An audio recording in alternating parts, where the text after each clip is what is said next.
ओवीस kitchen या चॅनलमध्ये तुमचे स्वागत आहे. तर आज आपण चमच्याचा वापर करून भरपूर असा लसूण सोलणार आहोत.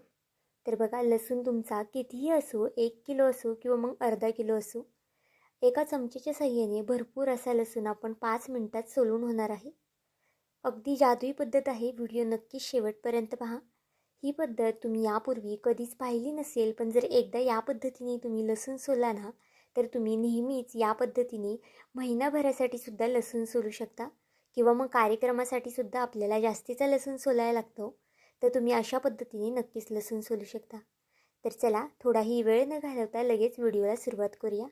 त्याआधी जर चॅनलवरती नवीन असाल तर चॅनलला एक लाईक आणि एक सबस्क्राईब नक्कीच करून घ्या. तर बघा, आपली पहिली टीप पाहूया. सगळ्या टीप खूप जास्त महत्त्वाच्या आहे, त्यामुळे व्हिडिओ नक्की शेवटपर्यंत पहा.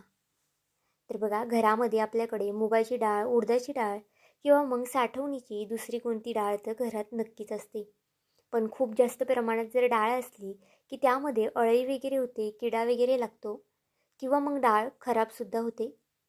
आता कितीही दिवस डाळ आपली टिकण्यासाठी यामध्ये 2 तेजपत्त्याची पानं आणि थोडीशी जी आपली लवंग वगैरे असते किंवा मग काळी मिरी, ती तुम्ही यामध्ये टाकू शकता.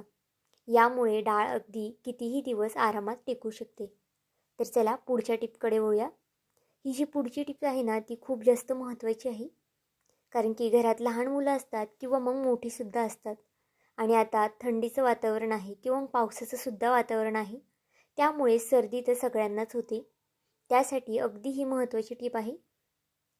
तर बघा, आपल्याला 2 कापसाचे बोळे करून घ्यायचे आहेत सुरुवातीला. तर बघा, व्हिडिओत दाखवते त्या पद्धतीने तुम्ही सुद्धा कापसाचे बोळे करून घ्या. आणि जर घरात विक्स असेल किंवा मग विक्स नसेल तर तुम्ही बामचा सुद्धा वापर करू शकता. आता अशा पद्धतीने जो कापसाचा बोळा केला आहे ना, तो विक्समध्ये आपल्याला बुडून घ्यायचा आहे. बघा, जास्त अगदी भरपूरसुद्धा बुडवायचं नाही. अगदी थोडासा विक्समध्ये हा बोळा जो आहे तो बुडून घ्यायचा आहे. तर बघा, व्हिडिओमध्ये आता मी पुढे तुम्हाला दाखवणंच आहे कशा पद्धतीने आपल्याला बोळा जो आहे कापसाचा विक्समध्ये बुडवायचा आहे. बघा, जास्तसुद्धा लावायचा नाही आहे, अगदी थोडासा लावायचा आहे. आणि हे जे कापसाचे बोळे आहेत ना, ते लहान मुलांच्या कानात किंवा मग मोठ्यांना जर सर्दी झाली असेल ना, तर त्यांच्या एक एक कानामध्ये हा जो बोळा तुम्हाला ठेवायचा आहे. यामुळे याची जी वाफ असते ती अगदी डोक्यापर्यंत जाते आणि सर्दी वगैरे ह्याच्याला खूप जास्त आराम पडतो. नक्कीच एकदा वापर करून बघा, खूप जास्त तुमच्या कामी येईल.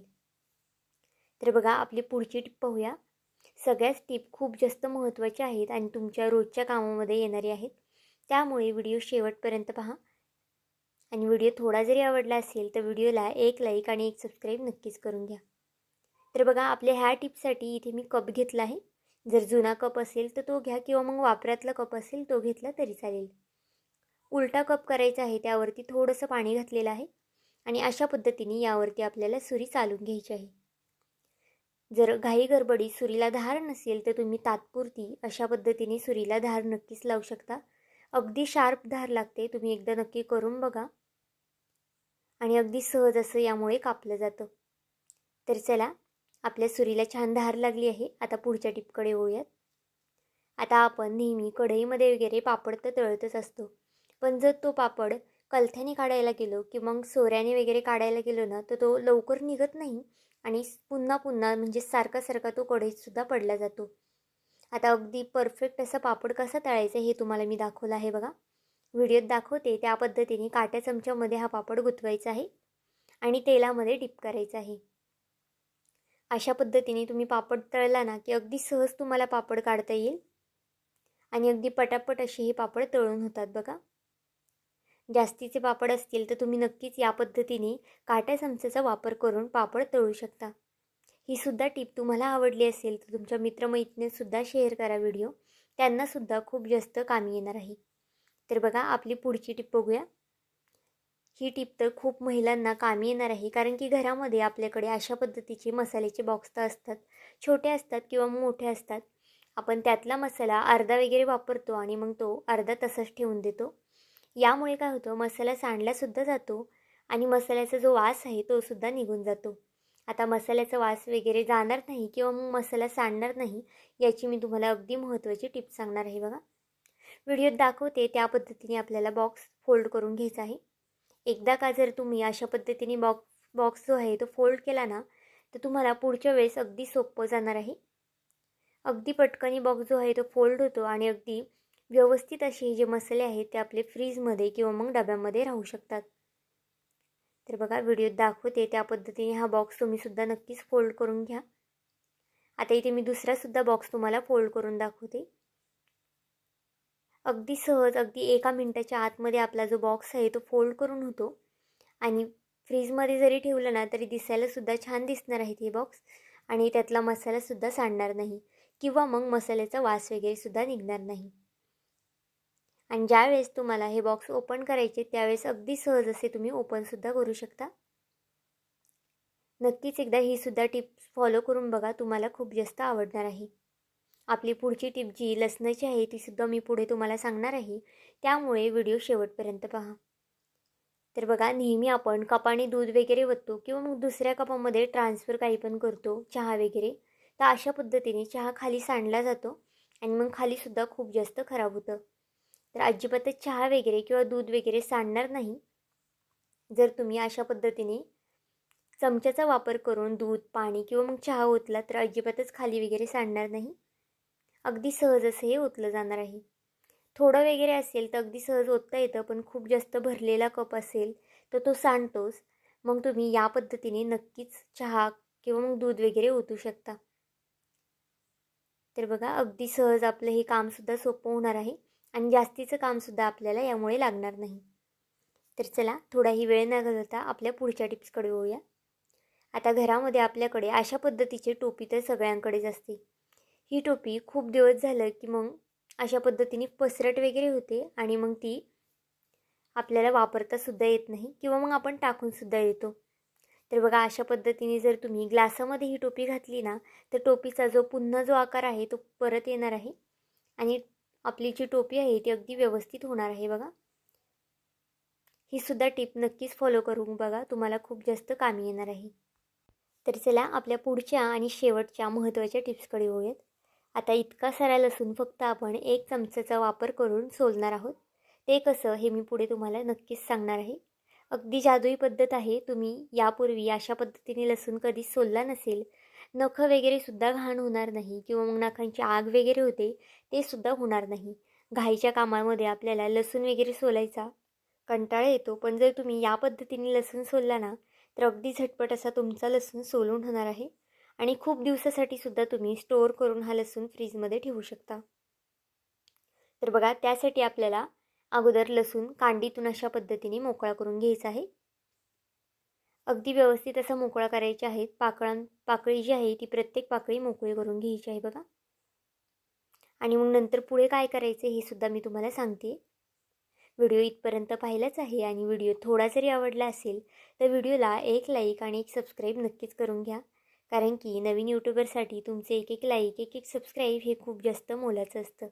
तसाच माझा हा व्हिडिओ तुम्ही कुठून पाहत आहात हे सुद्धा मला कमेंट करून सांगायला विसरू नका. तर इथे बघा आता सगळा लसूण मी इथे मोकळा करून दाखवते.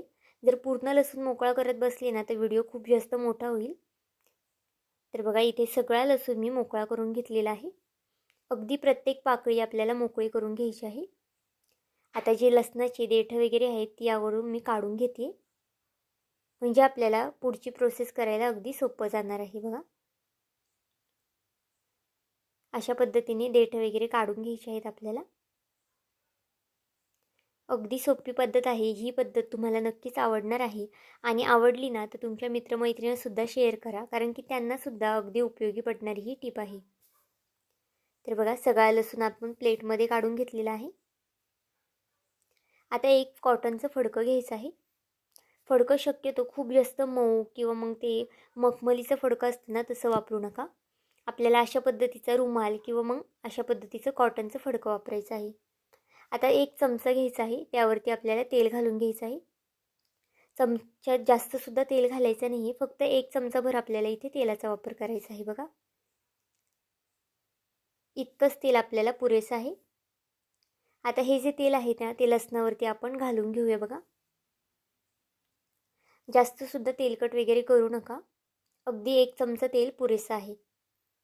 आता तेल घातल्यानंतर अशा पद्धतीने प्रत्येक पाकळीला जे तेल आहे ते आपल्याला लावून घ्यायचं आहे. आणि हा जो सगळा लसूण आहे तो आपल्या कॉटनच्या फडक्यावरती टाकून घ्यायचा आहे बघा. फडकं अशा पद्धतीने जितकं रखरखीत असेल ना तितकं फडकं रखरखीत तुम्ही वापरा. आता याचं फोल्ड करून आपल्याला अशा पद्धतीने हा लसूण जो आहे तो चोळून घ्यायचा आहे. अगदी व्हिडिओत दाखवते त्या पद्धतीने लसूणसुद्धा तुम्ही चोळून घ्या. आता सुरुवातीला मी 5-1 मिनटं तरी हे चोळून घेतलेलं आहे. जास्त वेळ जर तुम्ही चोळलं ना तर अगदी पटकन तुमचा जो लसूण आहे तो भरपूर असा मोकळा होईल. पण जर तुम्ही थोडा थोडा वेळ सोडलं ना तर लसूण थोडा थोडाच मोकळा होणार आहे. अगदी सोपी पद्धत आहे. लसूण सोलताना आपल्याला खूप जास्त नखं दुखतात किंवा मग त्राससुद्धा होतो. आणि जर इतका लसूण सोलायचा असेल तर सगळ्यांनाच कंटाळा येतो. पण अगदी कचरा वगैरे न होता आपला हा लसूण जो आहे तो सोलून होणार आहे. तर बघा 3 ते 4 मिनटं फक्त इथे मी हा लसूण जो आहे तो फडक्यावरती चोळून घेतला आहे. आणि अशा पद्धतीने आपला लसूण खूप जास्त मोकळासुद्धा झालेला आहे बघा. हातानेच आपल्याला हा सेपरेट करून घ्यायचा आहे. तुम्ही पाकडूनसुद्धा घेऊ शकता. जितका लसूण निघालेला आहे सेपरेट ना तितका तुम्ही इथे पाकडून घेऊ शकता. तर बघा आता इथे मी सगळा लसूण पटापट असा सोलून घेते, म्हणजेच मोकळा करून घेते. अगदी कमीत कमी वेळेमध्ये आपला हा जो लसूण आहे तो सोलला जातो. त्यामुळे एकदा नक्की ही ट्रिक तुम्ही वापरून बघा. व्हिडिओ थोडासा फास्ट फॉरवर्ड केलेला आहे कारण की सगळा लसूण निवडत बसले ना तर खूप जास्त वेळ लागेल किंवा मग व्हिडिओसुद्धा खूप जास्त मोठा होईल. जो लसणाचा वरचा देठ असतो निबार तो सुद्धा मोकळा होतो यामुळे. आणि लसूण जो पाकळीतून काढायला अगदी आपल्याला सहज रिकामा होतो बघा. तुम्ही इथे पाहू शकता खूप सारा लसूण आपला यामध्ये मोकळा झालेला आहे. अजून भरपूर असा लसूण यामध्ये राहिलेला आहे. तो सुद्धा लसूण आपल्याला यावरती चोळून घ्यायचा आहे पुन्हा. अगदी बारीक सारीक जो लसूण असतो ना तो सुद्धा या पद्धत वापरून म्हणजे ही पद्धत वापरून सोलला जातो. तर बघा उरलेला जो लसूण आहे तो सुद्धा मी पुन्हा याच्यावरती चोळून घेते. अगदी व्हिडिओत दाखवते त्या पद्धतीने थोडासा जोर लावून आपल्याला हे जे रुमालात लसूण सोलून घ्यायचं आहे. नक्कीच ही पद्धत तुम्हाला आवडणार आहे कारण की लसूण सोलायला सगळ्यांनाच कंटाळा येतो किंवा मग खूप जास्त त्रासदायकसुद्धा काम असतं आणि खूप वेळसुद्धा लागतो. असं तुम्ही आठवड्यातून एकदा जर करून ठेवलं ना तर भरपूर असं तुमचा लसूण जो आहे तो सोलून होणार आहे. तर इथे बघा सगळा लसूण आता मी पुन्हा मोकळा करून घेते. पुन्हा मी इथे 1 ते 2 मिनटासाठी फडक्यावरती लसूण चोळून घेतला आहे आणि भरपूर असा आता लसूण हा मोकळा झालेला आहे. अगदी उपयोगी टीप आहे. नक्कीच एकदा तुम्ही ट्राय करून बघा. तुम्हाला खूप जास्त कामी येणार आहे. तर आता इथे सगळा लसूण मी मोकळा करून घेते आणि मग तुम्हाला दाखवते.